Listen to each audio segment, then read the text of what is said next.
What's up, guys? We're back here with another podcast. It's kind of been a while since the high school season, but this past weekend we had the MLB Draft, and a lot of people in Illinois got drafted and picked, so pretty exciting weekend and to see these guys come through and get picked. So we're going to kind of break them down, and Drew's going to kind of talk to us about some of the college guys from Illinois that got drafted this past weekend.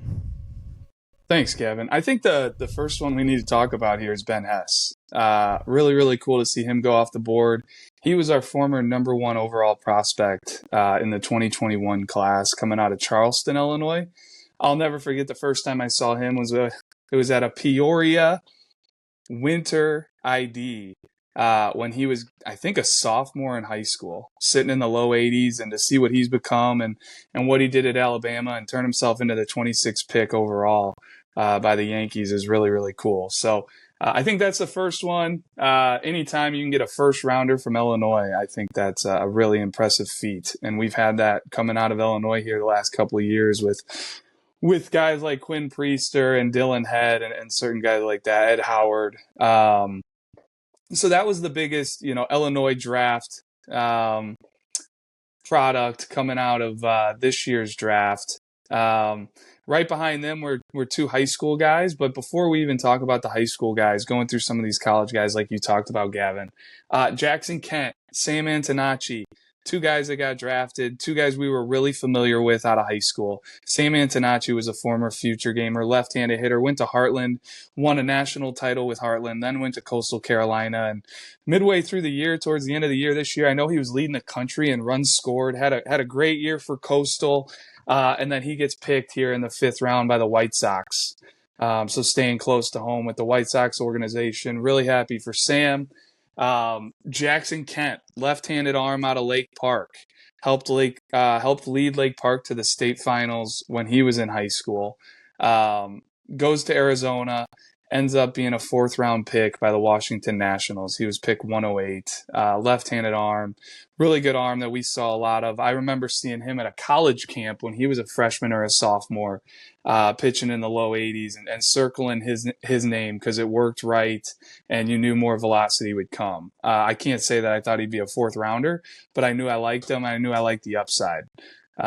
Those are a couple guys, just right off the top 6-round picks that are worth mentioning. Ryan Smith at UIC gets popped in the 9th round by the Houston Astros. He was a guy that was a household name at Nazareth, 2-way athletic prospect out of high school, and he goes to UIC, and the development there, he sees his velocity just skyrocket, and I heard he was, kind of like mid to upper 90s this spring for UIC. Jack Crowder at Illinois, another 9th-round pick. He's out of Plainfield East. An arm we were really familiar with out of high school. He was a top 10 prospect, super 60 guy. Goes to the Baltimore Orioles. Jacob Bimbi out of Crystal Lake South was a talented left-handed arm out of high school that we liked. Went JUCO first, then went to Western Kentucky. Drafted in the 11th round by the Pittsburgh Pirates. Camden Janik out of Wakanda. He was a guy we knew a lot of in high school. He was a pro case guy, goes to Illinois, really, really turned it on with the bat this year, was hitting in the middle of their order. He was a 12th round pick by the Pittsburgh Pirates. Mason Burns out of Normal Community, another arm down there at Western Kentucky that gets drafted 14th round by the St. Louis Cardinals. Mason Burns was a former future gamer.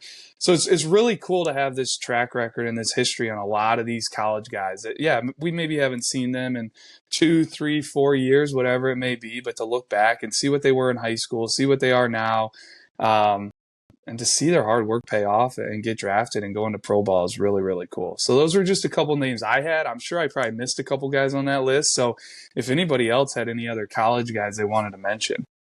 Diving deeper down to Evan Gray, older brother of Drew Gray, who was a Cubs draft pick in the 3rd round a couple years ago, gets popped by the San Francisco Giants in the 15th round out of St. Louis University, and Nolan Clifford, Newton Valley kid, Colorado, in the 17th round. So there's no shortage of Illinois representation from the high school and college side in this year's draft. Yeah, and Zane Zielinski was Lakeview, 2020 out of Lakeview. Yeah, so kind of looking at that, I mean, thanks Drew for taking us through that and Diego, but obviously a good amount of draft picks out of college from Illinois. But something that's even more impressive that I think we were kind of talking about before we hopped on here was how many high school draft picks we had out of Illinois this year in that 2024 class. We had 10 total. And it starts at the top here with Ryan Sloan. I mean, he was our number one player in the class, one of the top players in the country in our prep baseball rankings. So he's a round 2 pick to the Seattle Mariners.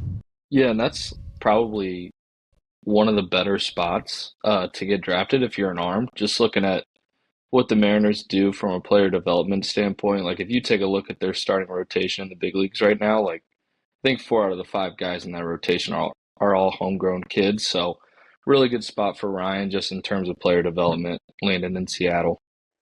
And I think this is kind of where the MLB draft is different from other sports. You have a guy like Ryan Sloan that consensus is like a top 20, top 25 talent. He goes down, gets taken 55th overall by the Mariners. But the way that this draft works is all of it is money. It's all accounting, as Shooter Hunt says. You have reports that he's going to sign for more than $3 million, which is first round value. So tremendous value for the Mariners there, and kind of how Duffy touched on. Not many spots better that you can go to if you're a high school arm in Seattle, who also drafted Ashton Izzy 2 years ago and gave him over slot in the 4th round. The next guy here to mention is our number 2 player in that 2024 class, Tyler Bell. I didn't personally get to see him this past spring, but I know defensively he's really, really talented, and then he's a switch hitting bat too at the plate. But Pete, I know you've seen him a few times. If you want to mention him. Yeah, I mean, All-American, stand out at the Super 60, led the entire event, I believe. Was it hand or bat speed? I think maybe even both, from both sides of the plate. So Yeah, really bat talented speed for switch sure. hitter. Yeah, really talented switch hitter, can really pick it on the dirt. I think the Rays are a good spot for him too. Like, we weren't really sure where he was going to go. It was at least the way that we thought of it, like maybe depending on how his spring went. But I mean, he had a good spring and he ends up getting popped 66th overall. So really happy for Tyler. He's a hard one not to root for. Just seeing kind of what he's done and the way he's developed throughout high school, and everybody you talk to just says he gets after it. He's a gym rat. He's a cage rat. He's always doing something baseball. He's fully in love with the game. And when you're a pro scout trying to break down these high end prospects, a lot of the difference makers or the separator comes down to character and motor and what drives these kids, and trying to figure out who are the guys that we're willing to put all this money into. And he's one of those guys that you're willing to bet on. The makeup's there, the work ethic's there, and just the way he plays the game and watching him play the game. He's mature beyond his years.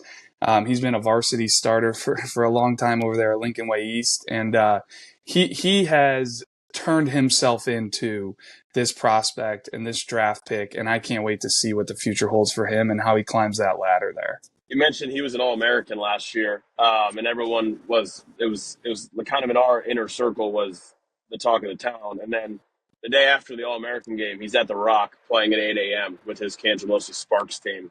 I don't know if there's a better descriptor of true gamer love of the game than that. So pumped for Tyler Bell, another guy that not sure what the financials will look like, but the Rays saved some money with their 2nd round pick. I would think he'll be another overslot signing as well. So we're going back down to the Metro East with Ethan Bagwell, another St. Louis area, Southern Illinois kid getting picked in the draft this year. Yeah, power arm out of Collinsville. I believe I would think the highest drafted player out of Collinsville since Tanner Houck was the 1st round in Boston. Got to see him a few times. His best outing, multiple 95, 96s, touching 97 with a good breaking ball.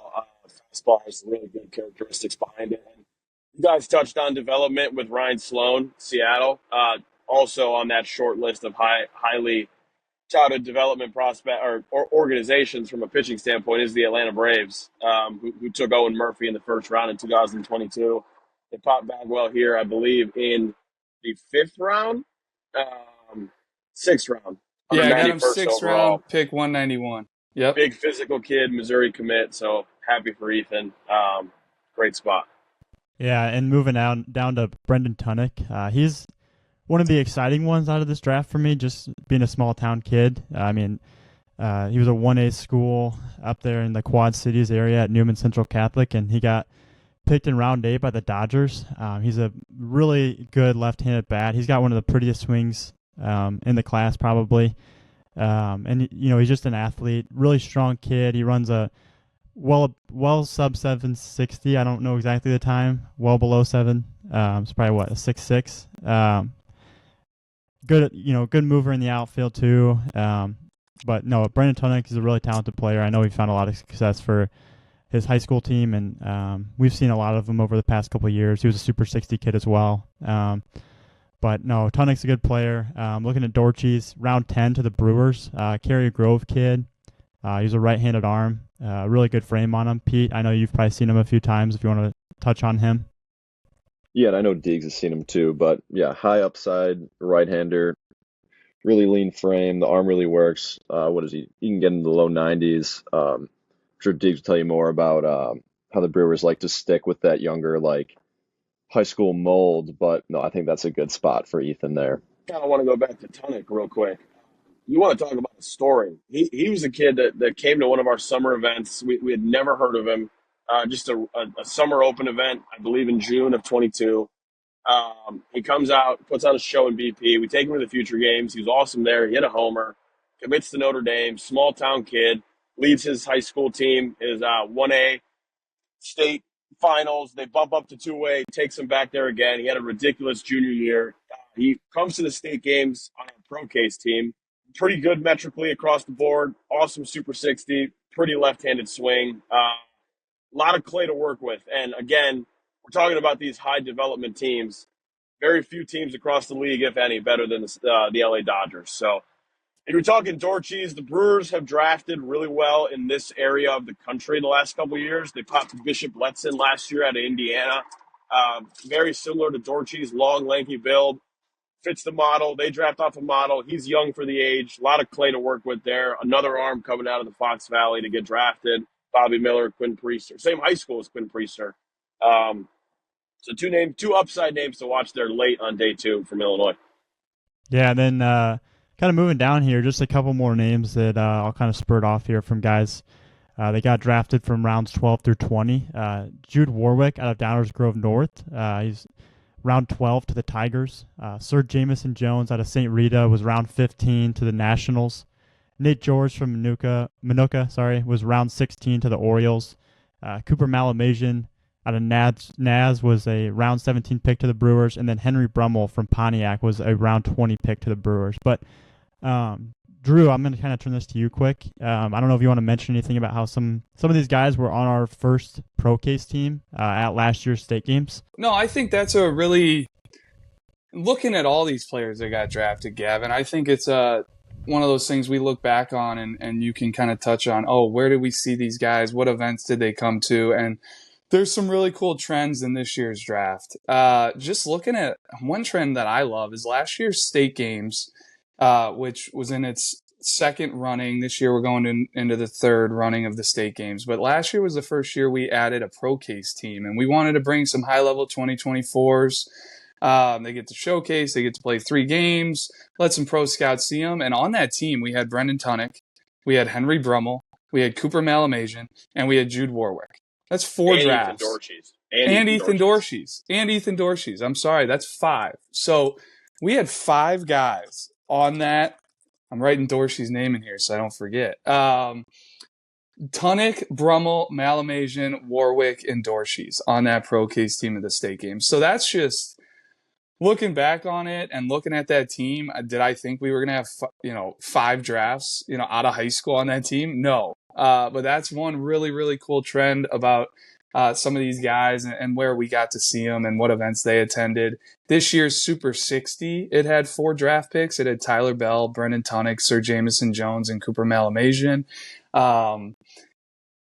Former future gamers, guys that have come to the future games. So this, especially, back a couple of years ago, times have changed now with the recruiting rules and everything, but a lot of players would be committed at a really young age, especially some of these high-end prospects. Like a Jack Crowder, I believe, was probably committed. Looking back at some of these guys that were drafted. Oh, Ben Hess would have been committed back then at the future games. So he wouldn't have been selected because that event's all for uncommitted players. So, my point being, for a player to come to the future games, he's uncommitted at that point. So he's not like a super, super highly touted, highly recruited guy. Otherwise, he would have been off the board at the future games. But Mason Burns made it to the future games one year, and now he's a draft out of Western Kentucky. Ben Hartle and Sam Antonacci were on the same future games team together, coming out of Central Illinois and really representing the Springfield area. Ben Hartle going to Springfield, winning a state title when he was in high school. Sam Antonacci going to Sacred Heart Griffin, who made it to a state title, state finals when he was in high school. So just from a Central Illinois perspective, I know we touched on Ethan Bagwell getting plucked down there in Collinsville in Southern Illinois. We talk about the Fox Valley area getting some representation with Dorchies. It's all over the state. It's all over the state where the good players come from. And that's really cool to see as well. It's not just located in one area. There's all these little hotbeds throughout the state. So, just some stuff I wanted to talk about there, Gavin. Yeah, for sure. But that kind of rounds out, unless anybody else wants to mention anything, I feel like that kind of rounds out. Just talking through some of these guys from Illinois that got picked this past weekend, and I know we're all super excited for them and kind of curious to see who signs, who doesn't, who goes to school, and on top of that, just to kind of follow them throughout their pro career and collegiate career if they stick in college. So Henry Brummel being another Central Illinois prospect there, Gavin, coming out of Pontiac. Yep. I think he's one to watch if he makes it to Indiana, which it looks like he might be in a 20th round pick. His sights might be set on Indiana, but that's one to watch in a couple years down the road. You talk about a Ben Hess, some of these guys, a Mason Burns. I think the sky's the limit for Henry Brummel. So we'll see what happens here in 3 years, and this could be a fun conversation once again. Yep, yeah, absolutely. I'm excited for all these guys. I know we all are. So big shout out to all of them for getting drafted, and that's a huge honor